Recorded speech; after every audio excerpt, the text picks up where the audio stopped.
창세기 37장 봅니다. 창세기 37장 1절로 11절 말씀까지 봅니다.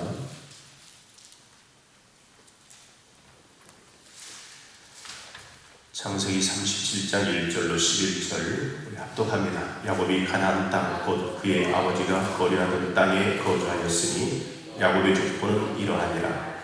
요셉이 17세의 소년으로서 그의 형들과 함께 양을 칠 때에 그의 아버지 아내들 비라와 실바의 아들들과 더불어 함께 있었더니 그가 그들의 잘못을 아버지에게 말하더라. 요셉은 노년에 얻은 아들이므로 이스라엘이 여러 아들들보다 그를 더 사랑하므로 그를 위하여 채색옷을 지었더니 그의 형들이 아버지가 형들보다 그를 더 사랑함을 보고 그를 미워하여 그에게 편안하게 말할 수 없었더라. 요셉이 꿈을 꾸고 자기 형들에게 말하매 그들이 그를 더욱 미워하였더라. 요셉이 그들에게 이르되 청하건대 내가 꾼 꿈을 들으시오. 우리가 밭에서 곡식단을 묶더니 내 단은 일어서고 당신들의 단은 내 단을 둘러서서 전하더이다. 그의 형들이 그에게 이르되 내가 참으로 우리의 왕 되겠느냐, 참으로 우리를 다스리게 되겠느냐 하고 그의 꿈과 그의 말로 말미암아 그를 더욱 미워하더니 요셉이 다시 꿈을 꾸고 그의 형들에게 말하여 이르되 내가 또 꿈을 꾼즉 해와 달과 열한 별이 내게 전하더이다 하니라. 그가 그의 꿈을 아버지와 형들에게 말하매 아버지가 그를 꾸짖고 그에게 이르되 내가 꾼 꿈이 무엇이냐? 나와 내 어머니와 내 형들이 참으로 가서 땅에 엎드려 내게 절하겠느냐? 그의 형들은 시기하되 그의 아버지는 그 말을 간직해 두었더라. 아멘. 우리가 창세기 이 37장의 말씀을 너무나 잘 아는 말씀이죠. 요셉의 꿈이라는 말씀이죠. 오늘 요셉에게 새롭게 성경에 등장하는 인물 가운데에서 정말로 가장 완전한 사람이고 온전한 사람, 그의 그 생애를 가만히 보면 요셉은 결점이 없는 그런 삶을 삽니다.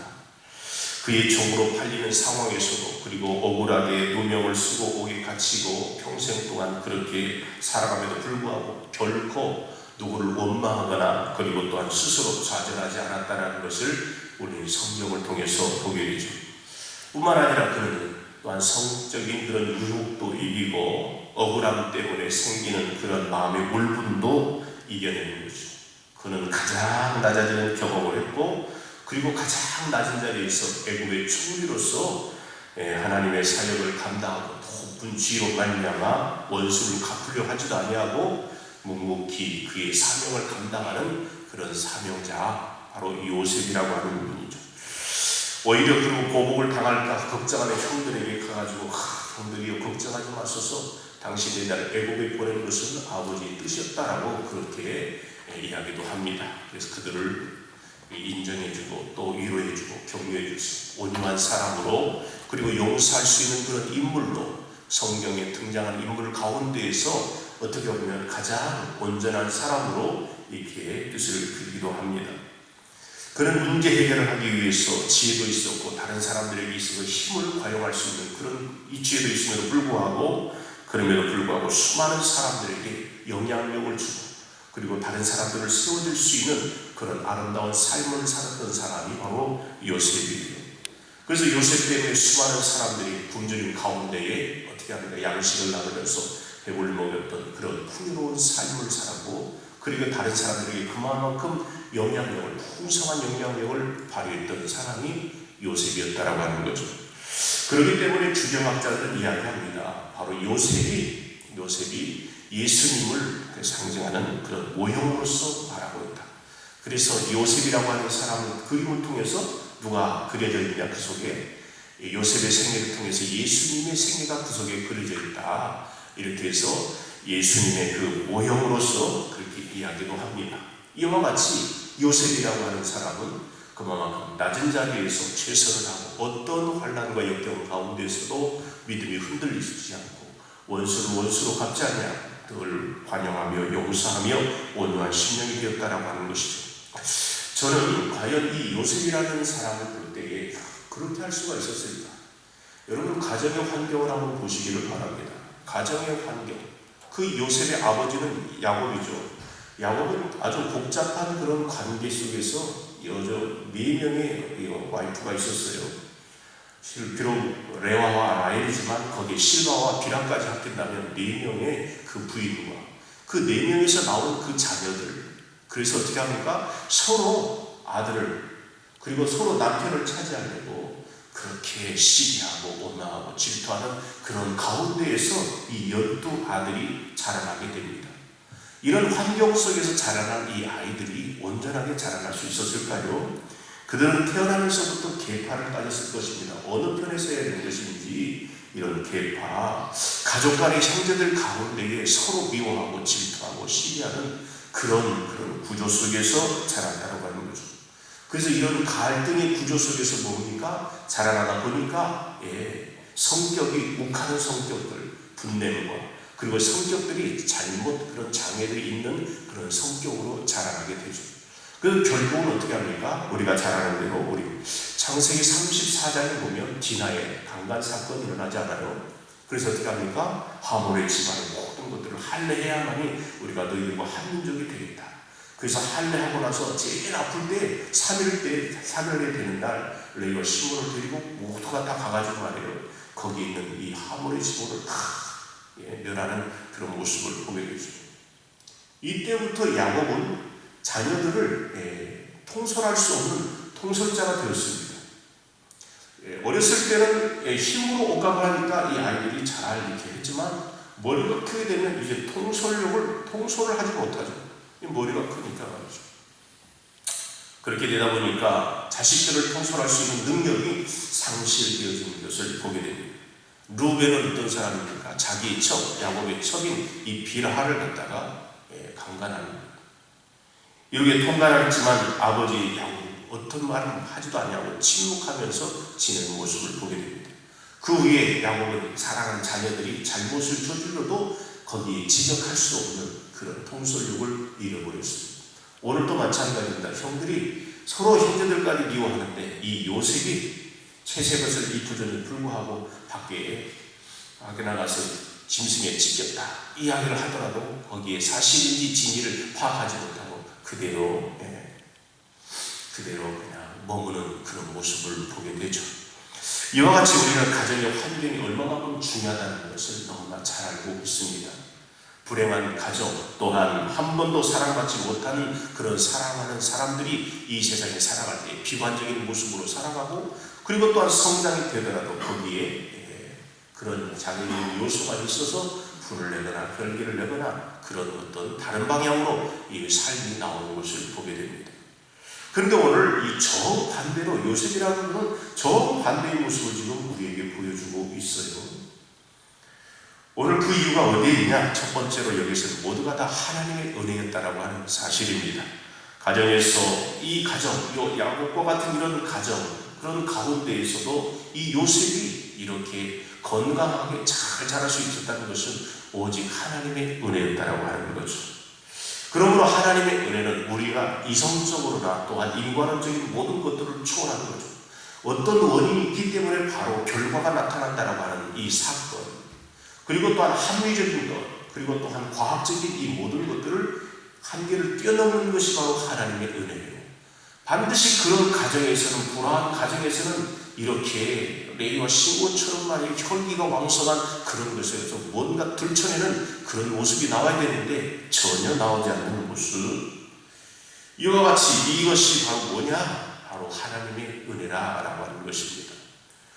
모두가 다 하나님의 은혜를 아는 사람은 최선을 다한다 할지라도 결코 자신의 행위를 의지하지 아니하고 하나님만 의지하는 사람이 바로 어떤 사람입니까? 하나님의 은혜를 힘입은 사람임을 여러분 믿으시기를 바랍니다.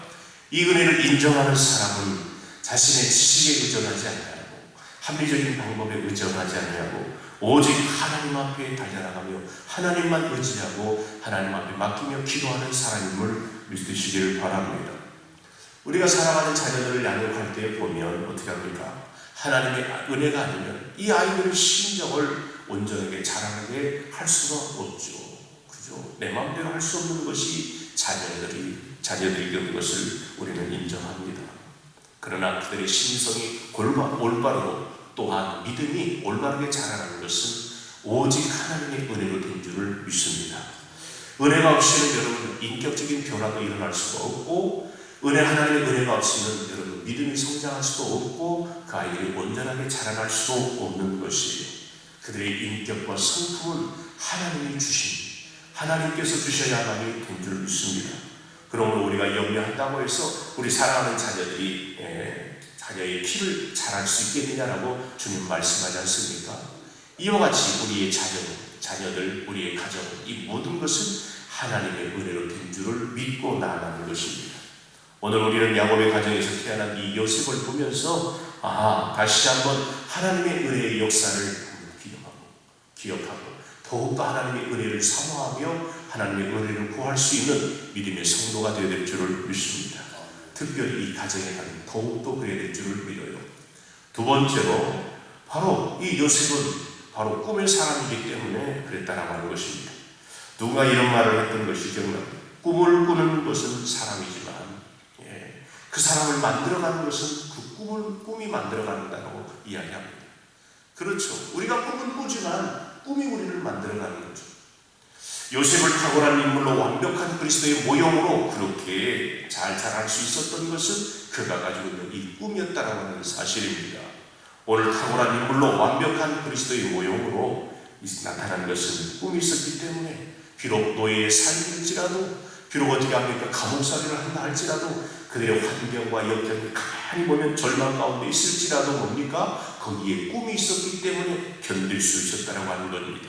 어떤 성적인 유혹도 마찬가지고 그는 그 꿈을 가지고 미래를 기다렸고 그 미래에 대한 확신 가운데에 그리고 믿음으로 달려갔던 사람이 바로 요셉이라고 하는 사람이죠.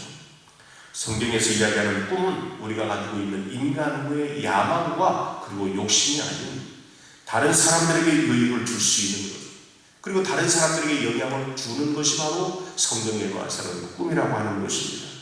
꿈은 자기뿐 아니라 모든 다른 사람들에게 그 영향력을 행사하며 다른 사람들에게도 유익을 줄 수 있는 것이 바로 성경에서 말하는 꿈이요 비전임을 믿으시기를 바랍니다. 그래서 하나님께서 아브라함을 부르실 때도 야 아버지 집을 떠나라, 본토 친척 아버지 집을 떠나라, 내가 너에게 복의 근원이 되리라 말씀합니다. 여러분, 그 하나님 주신 이 아브라함에게 준 이 꿈이 뭡니까? 너는 복의 근원이 되어서 많은 사람들에게 영향력을 주는 그런 복의 근원으로 삼았다라고 하는 것입니다. 그는 바로 진정한 비전이었고 아브라함은 그 비전을 이루기 위해 꿈을 향해 달려나가는 것을 보게 되죠. 그러므로 아브라함은 그것을 꿈이라고 이야기하지 않냐고 그것을 믿음이라고 성경은 표현하고 있습니다.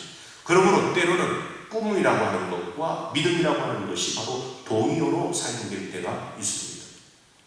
히브리서 11장 1절 말씀, 믿음은 바라는 것들의 실상이요 보지 못한 것들의 증거라 그랬습니다. 꿈 있는 사람은 하나님의 일을 신뢰하고 또한 요셉도 꿈을 있었기 때문에 하나님을 끝까지 신뢰했다라고 하는 사람입니다. 그는 하나님을 신뢰하며 살았기 때문에 종살이 할 때도 옥살이 할 때도 뿐만 아니라 여러 가지 어려운 가운데 있을 때에도 믿음을 가지고 살았다라고 하는 거죠. 그러기에 우리는 꿈이 있는 사람은 결코 믿음을 버릴 수가 없는 거죠. 비전이 있는 사람, 꿈 있는 사람은 또 다른 그런 믿음의 그 이름을 이야기하고 있습니다. 비전, 꿈은 또 다른 이름, 바로 믿음이라고 하는 것을 말할 수가 있다라고 하는 것입니다. 그러므로 사랑하는 성도 여러분, 꿈을 가지시길 주님의 이름으로 축복합니다. 가정의 꿈, 자녀의 꿈, 그래서 우리가 포기하지 않는, 하나님 결코 포기하지 않는 그런 꿈을 갖기를 주님의 이름으로 부탁을 드립니다. 오늘 37장의 본문에서 읽은 이 요셉의 꿈이 어떻게 성취되었는가를 우리에게 지금 보여주고 있습니다. 꿈이라고 하는 것은 여러분 현실 가능성이 전혀 없는 절박한 상황 가운데에서 그 삶을 헤쳐나가는 가운데에 힘들고 어려워도 그것을 가지고 나아갈 때에 그 꿈이 이루어지는 것을 보게 됩니다. 우리의 꿈을 채우려는 게 아니고 하나님이 주신 그 꿈. 그러므로 우리 꿈이 뭐에 되겠습니까? 여러분, 내 자녀들의 꿈, 우리 가정의 꿈, 이것은 바로 교회와 함께 달려나가야 되는 거죠. 교회의 꿈은 또 어디 있습니까? 하늘 비전을 향해 달려나가는 것이죠. 그 교회의 꿈, 내 개인의 꿈과 가정의 꿈과 교회의 꿈은 바로 주님께서 말씀하시는 그 꿈을 이루는 것이, 그게 바로 뭡니까? 주님께서 마지막으로 우리에게 명령한 것이, 지상명령, 가서 모든 족속으로 제자를 삼으라. 할렐루야. 가르치고 치유하고 전파하여 하나님의 복음을 전하는 것, 이것이 바로 저와 여러분의 하나님께서 우리에게 주신 비전이요, 우리 교회가 가진 이 비전입니다. 그래서 우리가 말씀과 지혜로 제자가 되어서 일천의 선교와 일만의 리더들을 세우는 생명의 공동체, 이것이 바로 우리 교회의 비전, 일천일만 세계 비전이 아니겠습니까? 오늘 요셉이 가졌던 이 꿈이 우리에게도 있음을 묻고, 또한 우리 사랑하는 자녀들과 우리의 가정이 교회와 함께, 그 교회는 뭡니까? 주님의 뜻과 함께 달려나가는 그런 아름다운 꿈과 비전이 있기에, 오늘도 저와 여러분 요셉과 같이 꿈을 꾸며 아브라함처럼 달려나가는 복의 근원이 되어주셔서 날마다 주님 앞에 기도하며 달려나가는 믿음의 성도가 되어야 될 줄을 믿습니다. 그러므로 우리는 요셉과 같이 꿈꾸는 자들, 우리에게 미래가 있고 우리에게 비전이 있고, 우리에게 있어서 하나님께서 주신 이 꿈을 이루기 위해서 요셉과 같이 꿈꾸는 자 되어주셔서 절대로 이 꿈을 포기하지 않냐고, 미래를 기다리며 하나님의 때를 기다리며 정말 겸손하고, 또한 말씀 가운데, 기도 가운데 그 꿈을 이루어드릴 수 있는 요셉과 같은 그런 사람들이 되어주길 주님의 이름으로 부탁을 드립니다. 이 가정의 달에 오늘 요셉과 같이 정말 하나님의 은혜가 부어지는 그런 가정, 신령, 교회가 되어서 주님의 뜻을 이루며 그 꿈을 이룰 수 있는 그런 비전의 사람들이 되어지길 주님의 이름으로 축복합니다.